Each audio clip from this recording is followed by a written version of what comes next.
धरोहर हमारी पारंपरिक मूल्यों की पहचान है और हमारी गंगा जमुनी तहजीब हमारी विरासत है।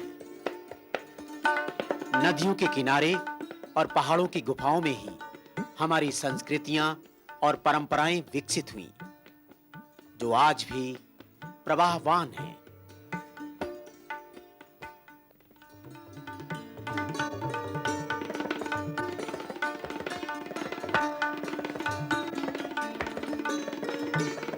इलाहाबाद की धरती अपने सीने में पुरातन धरोहर संजोए हुए है।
भीटा से 18 किलोमीटर पश्चिम में पंचपुरवा यानी लालापुर, भटपुरा, मंदुरी, नौढ़िया और इमलिया गांवों के बीचों बीच है छोटा सा मनकामेश्वर पर्वत।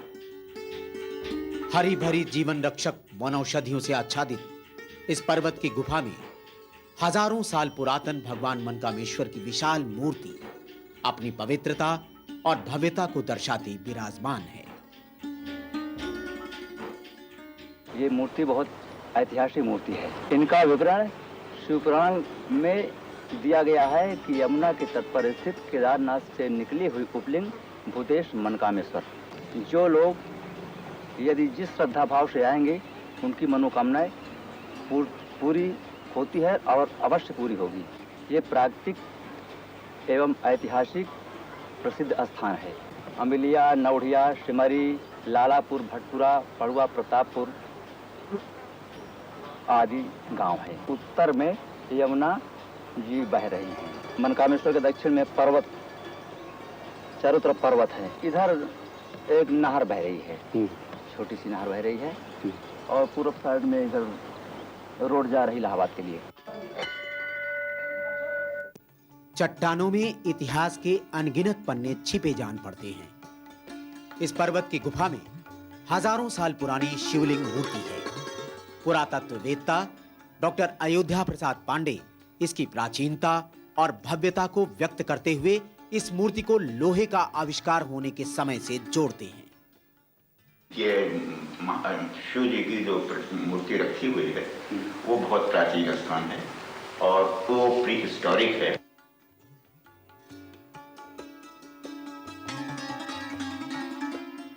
ये नहीं कहा जा सकता कि ये पाषाण कालीन है, क्योंकि पाषाण काल मूर्ति में लोहा का इजाद नहीं हुआ था। तो ये उत्तर पाषाण कालीन या उसके पश्चात हो सकती है, क्योंकि ये पत्थर से काट करके बनाई गई है। ऐसा नहीं है कि शिवलिंगम जो घटना मिल गया हो, इसमें पत्थर से काट कर बनाया गया। तो जब लोहे का आविष्कार हुआ उस युग की ये मूर्ति हो सकती है। गुफा के भीतर विशाल मूर्ति के पास आज कुछ जागरूक जनों के प्रयासों से भव्य मंदिर बनाया गया है। गुफा के भीतर का ही स्थान आज बहुत बड़ा आकार ग्रहण कर चुका है। मानव संसाधन विकास मंत्रालय भी अब इसमें अपनी भागीदारी निभा रहा है। इस चट्टान की चारों तरफ घेर की दीवार बना दी गई थी और अंदर घुसने के लिए सिर झुकाकर जाना पड़ता था, तब भगवान शिव का दर्शन मिलता था।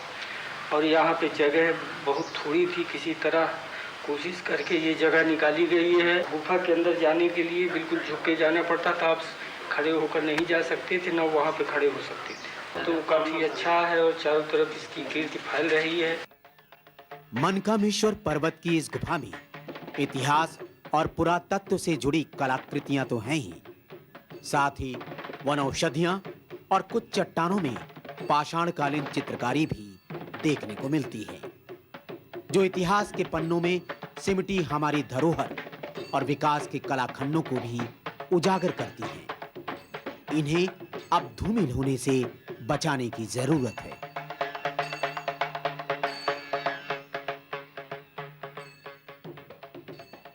जो मूर्तियां बनी हुई हैं ये सब प्री हिस्टोरिक एज की हैं, यानी पाषाणकालीन है और अर्ली पाषाणकालीन है, जबकि लोग शेल्टर बना करके यहाँ रहते थे और अपने लेजर टाइम में जब उनको अवकाश मिलता था उस समय मनोरंजन के लिए चित्र बनाते थे। इस चित्र में किरण के भी चित्र हैं, मानव के भी चित्र हैं, और लेकिन ये सब चित्र क्रूड फॉर्म में हैं।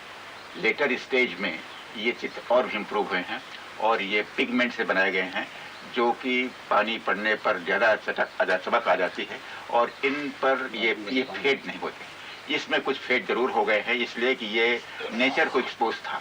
अगर ये थोड़ा सा अंदर होता तो और ज़्यादा तेज होती। ये देखिए ऊपर आए हैं ये वहाँ, हाँ, और करीब करीब वही चित्र हैं जो वहाँ हैं। इस गुफा के थोड़ी ही दूर पर है काली गुफा।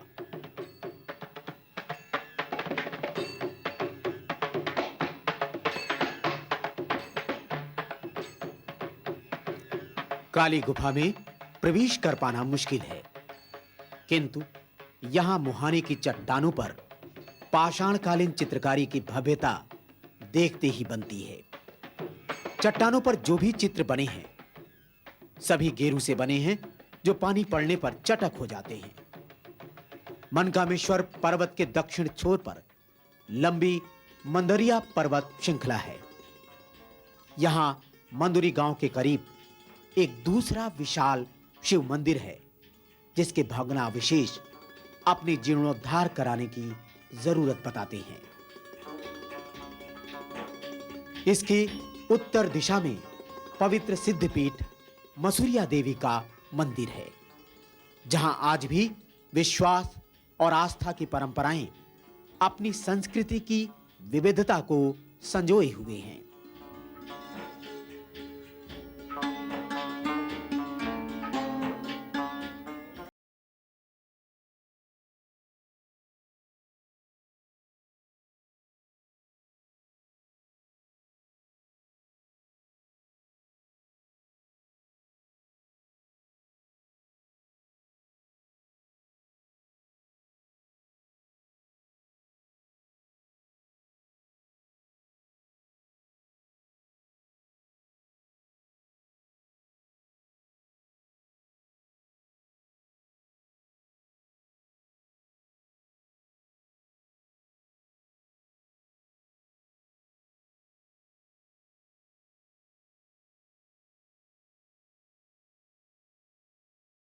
एकदम भिन्न रूप में दिखती है।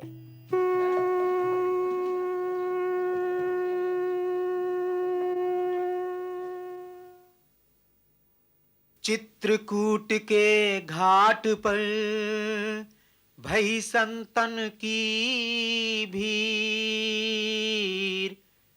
तुलसीदास चंदन घिसें तिलक देत रघुबीर। जब मर्यादा पुरुषोत्तम भगवान श्री राम चित्रकूट आए तो यहां रावण द्वारा भेजा गया मयंक नामक राक्षस, जो कि खटखटा चोर के नाम से भी जाना जाता था, वो यहां आया।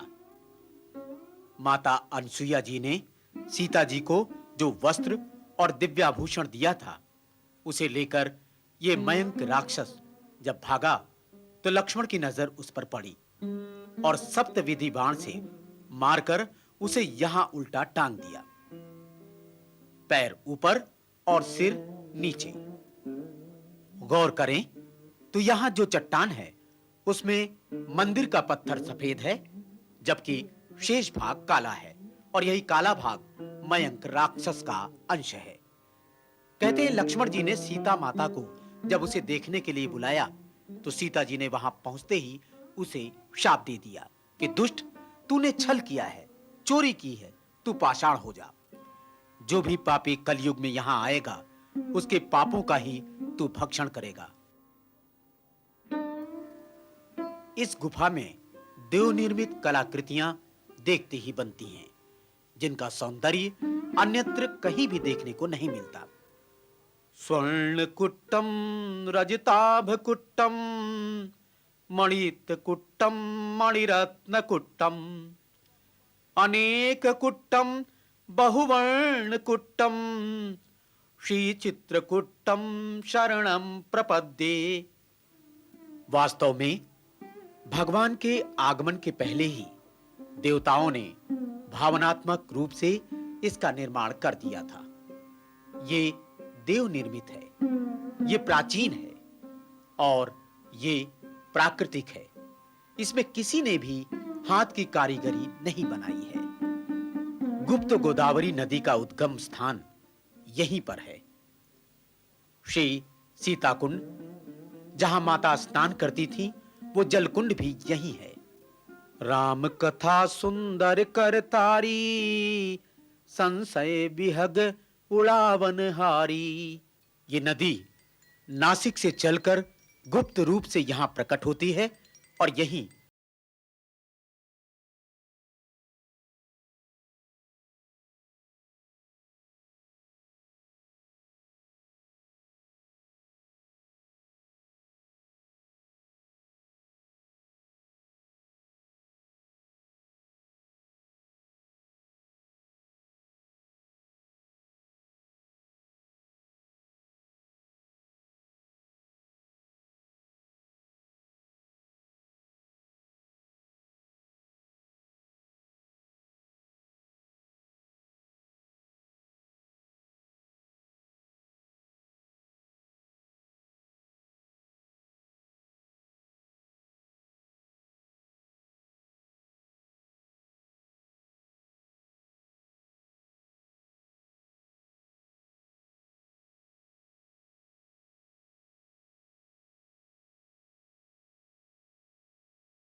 देखते ही बनती है।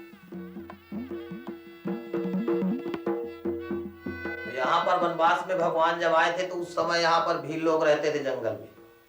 तो उन लोगों ने सुना कि भगवान का आगमन हुआ, दर्शन करने के लिए आए थे। तो वो लोग जो है यहाँ पर कंदमूल फल लाए थे। भील लोग कंदमूल फल भर भर दोना, चले रंग लूटन जन सोना, करई जो हाल भेंट धर आगे, प्रभु ही बिलोकत अति अनुरागे। दोनों में भर भर के कंदमूल फल लाए थे भेंट में।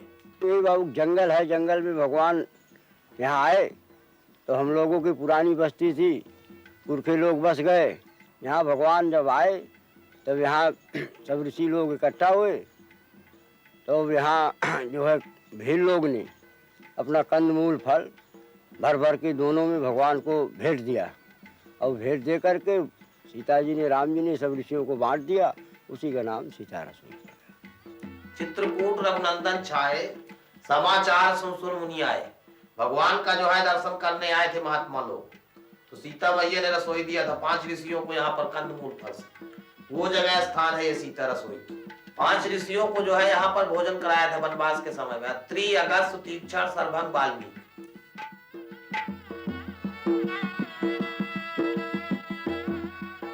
काव्य के बखान में न पाया है गुमान, कहीं तुलसी में अभिमान गया ना निहारा है। काव्य में भरा है भक्ति भावना को, कूट कूट साहस पराक्रम को गया न निखारा है। तेज बंत तेज पुंज तेज के निधान तुल्य, किंतु तेज पुंजता को गया ना उभारा है।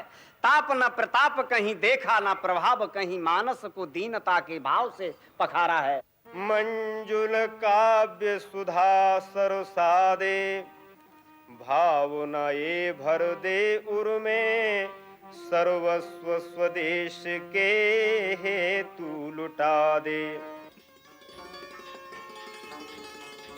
श्री राम के आदर्श चरित्र पर आधारित रामचरितमानस जन जन में सर्वाधिक लोकप्रिय कृति है।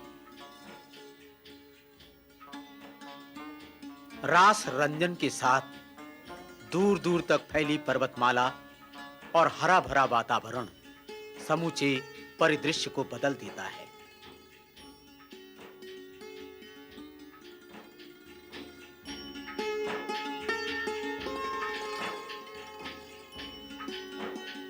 ये मंद मंद बहती मंदाकिनी अपने अंतस्तल में विराट संस्कृति की धारा लेकर बह रही है, जो विश्वास की अमिट पहचान आज भी संजोई हुई है।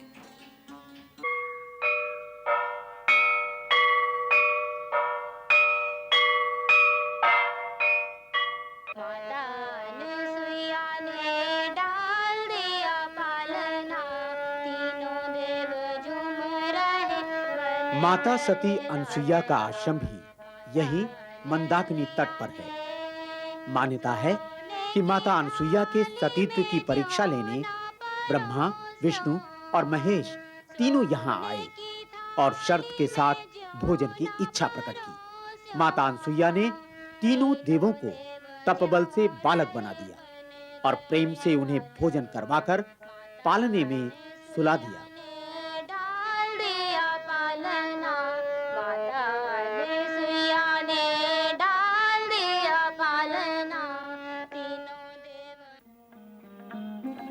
माता अनसुईया ने सीता जी को यहीं दिव्याभूषण और वस्त्र भेंट।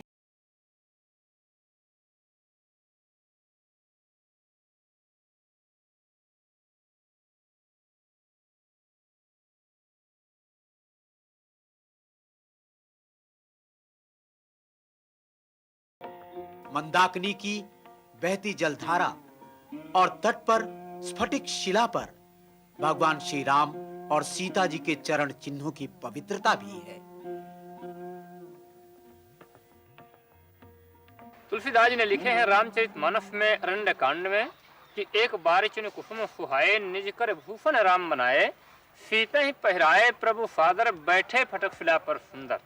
कहने का तात्पर्य है कि यहाँ पर पुरुषोत्तम भगवान श्री रामचंद्र जी ने महारानी सीता जी का श्रृंगार किए थे फूलों का जेवर बना करके अपने हाथों से स्वयं। तभी इंद्रकर्ण का जयंत कौवे का रूप बना करके भगवान के बल की परीक्षा लेने के लिए महारानी सीता जी के चरण में चोंच मारा था। जैसे वो चोंच मार के चलता है, भगवान राम एक सीख का बाण संधान करते हैं तो तीनों लोक में घूमता है। ब्रह्म धाम से पुरुष अब लोका, फिरा श्रमित व्याकुल भय शोका, काहुन बैठन कहा न ओही, और राखी को सकै राम कर द्रोही। जब राम के द्रोही को तीनों लोक में कोई रक्षा नहीं किया, तब दोबारा आकर के यहीं पर शरणागत हुआ है, माफी मांगा है, बोला है कि भगवान मैं आपकी शरण में आया हूँ, इसलिए मेरे जान की रक्षा कीजिए। भगवान बोले ठीक है, शरण में आ गए हो तो जान की रक्षा हो जाएगी, लेकिन जो ये बाण चल चुका है ये खाली नहीं जाएगा। इतना सुनते ही जयंत घबरा जाता है और बोलता है प्रभु मेरे हाथ पैर तो कोई अपराध नहीं किया, कसूर किया है तो सिर्फ नेत्र। क्यों? अगर आंख न होती न मैं देखता, न ऐसा कर्म करता, तो सुनि कृपालवती यारत बानी, और एक नयन कर तजा भवानी। एक आंख निकाल करके उसको शरणागत करते हैं। और आज भी जितने कौआ होते हैं संसार में, केवल एक ही आंख के होते हैं। ये भगवान श्री रामचंद्र जी यहाँ पर बैठे थे और यहाँ माँ जानकी जी बैठी थी, और ये भगवान रामचंद्र जी का वीर आसन है, ये भगवान रामचंद्र जी का बायां चरण है, ये दाहिने पैर का घुटना है, और ये दाहिने पैर का अंगूठा है।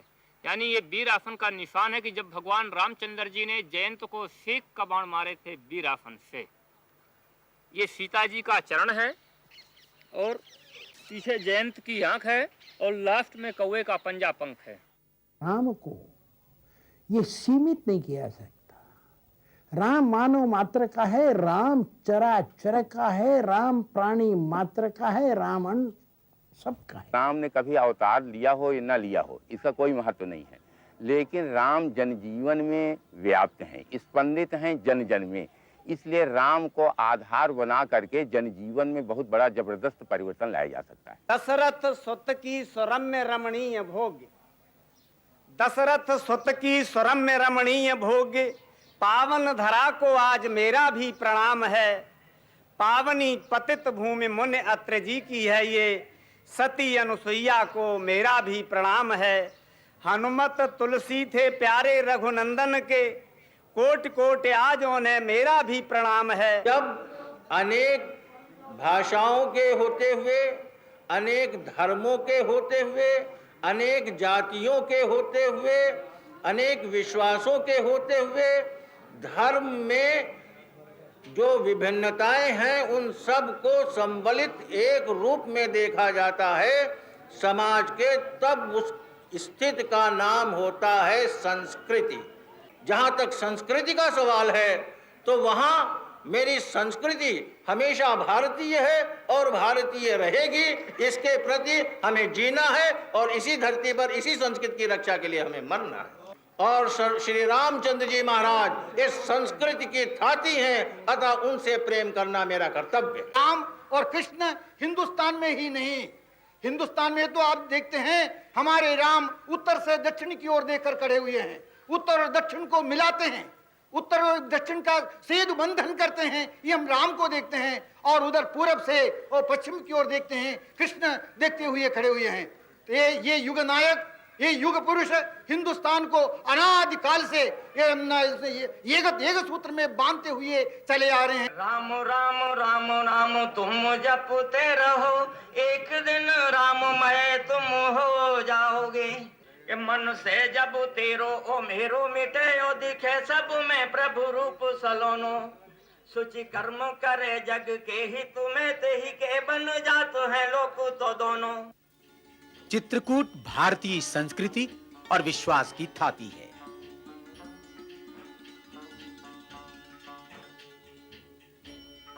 चित्रकूट की अपनी विराट संस्कृति आज भी जीवंत है।